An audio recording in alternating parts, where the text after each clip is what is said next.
Ipswich are back in the Premier League, but I don't think we should look at them as the same Ipswich team coming back for another try. A lot has changed. Kieran McKenna has left, Gary O'Neill is now in charge, and Ipswich have made some interesting moves in the market. And when I look at those signings, I don't think they're random at all. There seems to be an idea behind the type of team they're putting together. They've brought in more Premier League experience, they've added speed up front, and they now have attackers who could still cause problems in games where Ipswich don't see much of the ball. That's the part I'm interested in, because we already know Ipswich can play good football. The bigger question is whether this version of the team is better prepared for what the Premier League will actually throw at them. And from what I've seen so far, I think they might be. Let me show you why. First, I think we need to understand why Ipswich had to change. McKenna gave them a clear style. The fullbacks went forward a lot, the attacking midfielders moved around them, and Ipswich were happy sending plenty of players into attacking areas. It worked brilliantly on the way up.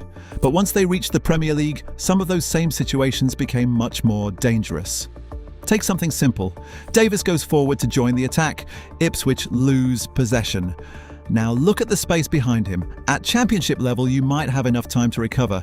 Against a Premier League team, 2 passes can be enough to get someone running straight into that area.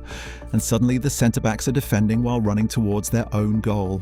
That's where I think O'Neill's job starts. I wouldn't want him to completely remove what made Ipswich good. That doesn't make sense. The attacking fullbacks, the movement and the willingness to play are all useful. The problem is what happens when the attack fails. O'Neill needs to make those moments safer, and I think his background makes him an interesting choice for that job. Bournemouth were trying to survive when he managed them. Wolves gave him another type of squad. Then at Strasbourg, we saw him working with a team that was more comfortable keeping possession. His teams haven't all played the same football. For Ipswich, I actually like that, because I don't think this team can afford to approach every Premier League match in exactly the same way. And when I look at the players they've signed, it feels like Ipswich understand that too. Look at the new players individually and you see some good signings, put them together, and I think you start seeing the plan. Abdul Fatawu gives Ipswich someone on the right who actually wants the defender in front of him. Give him the ball and he'll attack. Issa Diop is a very different signing. He's been around the Premier League for years, so Ipswich are adding experience to a defence that is going to be tested every week. Then you've got Saša Lukić in midfield. He's comfortable taking the ball under pressure, which should help in games where Ipswich are struggling to play out. Further forward, Maeda gives them speed and movement behind the defence. And then there's Emersonn through the middle. This is where I think the attack starts fitting together quite nicely. Emersonn can occupy the centre-backs. That means Maeda doesn't have to spend the whole game fighting them through the middle. Fatawu can stay in areas where he gets the ball facing the defender instead of constantly coming inside, looking for touches. So when I look at that front line, I see players who want different things from the game. Fatawu wants the ball. Maeda wants the space behind the defender. Emersonn gives Ipswich someone through the middle. For me, that's much more useful than having 3 attackers who all want to receive in the same areas. And O'Neill can move those pieces around depending on the opponent. We'll probably see Ipswich start plenty of games in something close to a 4-2-3-1. But I wouldn't get too attached to that formation graphic. Once the game starts, I think the positions will tell us much more. Say the opposition press with 2 forwards. Ipswich can bring a midfielder deeper and suddenly the centre-backs have another passing option. Now imagine another opponent leaves plenty of room near the touchline. There is no reason to keep everyone inside. Ipswich can stretch the pitch and use those wider areas instead. For me, that's what we should watch. Not whether the television graphic says 4-2-3-1 or something else. Watch where the players move once Ipswich have the ball. Who drops? Which fullback goes? Where does the winger ahead of him move? That's going to tell us much more about what O'Neill is trying to do. And Leif Davis is probably the best player to watch if you want to understand it. This is one thing I wouldn't change. Leif Davis should still be getting forward. He's too useful there to suddenly turn him into a defensive full-back. When Davis goes down the left, the winger ahead of him can move closer to goal. Now put yourself in the opposition full-back's position. The winger is moving inside, Davis is coming outside. Which one do you take? Follow the winger and Davis has room to keep going. Stay wider with Davis and you might leave a gap closer to your centre-back. That's exactly the type of decision Ipswich want to create. But we've also seen the risk. Ipswich lose possession and Davis might still be 50 metres from his own goal. So for me, the answer isn't telling Davis to stop going forward, it's giving him better protection, and Azor Matusua could be very useful for that. While the attack develops down the left, he doesn't need to join everyone around the box. Stay underneath the move and suddenly Ipswich have someone there when the ball comes back the other way. He doesn't even need to win it immediately. Slow the counter down, make the opponent take another pass, give Davis a few seconds to recover, that's enough. I'd also watch what happens with the right back. When Davis is already high on the left, does the right back really need to be at the same height? Probably not. Keep another player deeper and suddenly the whole thing looks much safer. And there is another reason I like Ipswich attacking this way. The more attention they pull towards Davis, the more interesting the opposite side becomes, because Fatawu might be waiting there with one defender. Imagine Ipswich have been defending for 30 or 40 seconds. The opponent is pushing them back. Both full-backs are forward. Then Ipswich win possession. This is where I'd be looking for Fatawu immediately. Get the ball to him early enough and he might have one defender in front of him with a lot of space behind. Now Ipswich have something. He doesn't need to dribble through half the team. Beat the first defender and watch what happens next. The opposition midfielder has to turn and run back. The nearest centre-back starts thinking about moving across. And that's when Emersonn becomes useful. Because that centre-back can't forget there is still a striker standing in the middle. Go across too early and Emersonn may be left with space. Stay with the striker and Fatawu gets a little longer against the full-back. That's why I think his signing makes sense for Ipswich. There will be matches where they simply can't play through 3 or 4 lines of pressure. Sometimes they just need somebody to get them up the pitch. Fatawu gives them that option. And once the defence starts running backwards, Maeda becomes a completely different problem.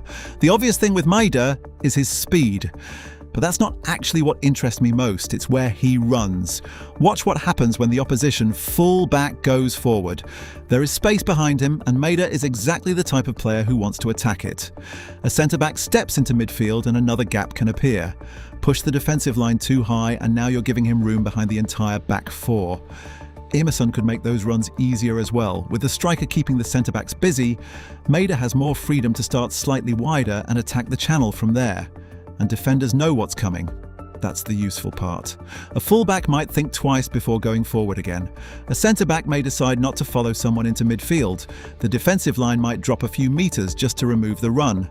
And if I'm Ipswich, I'm perfectly happy with that. Because now there is more room in front of the defence. The midfield has a little more time. The attacking midfielder has a bigger pocket to receive in.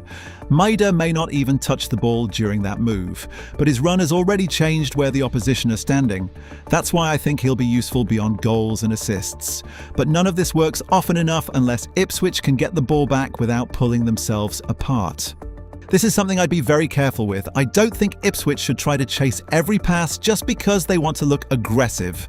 Premier League teams are too good at using that against you. Say the 2 opposition centre-backs are passing between themselves, fine, let them. As long as Ipswich are protecting the middle, nothing dangerous is happening.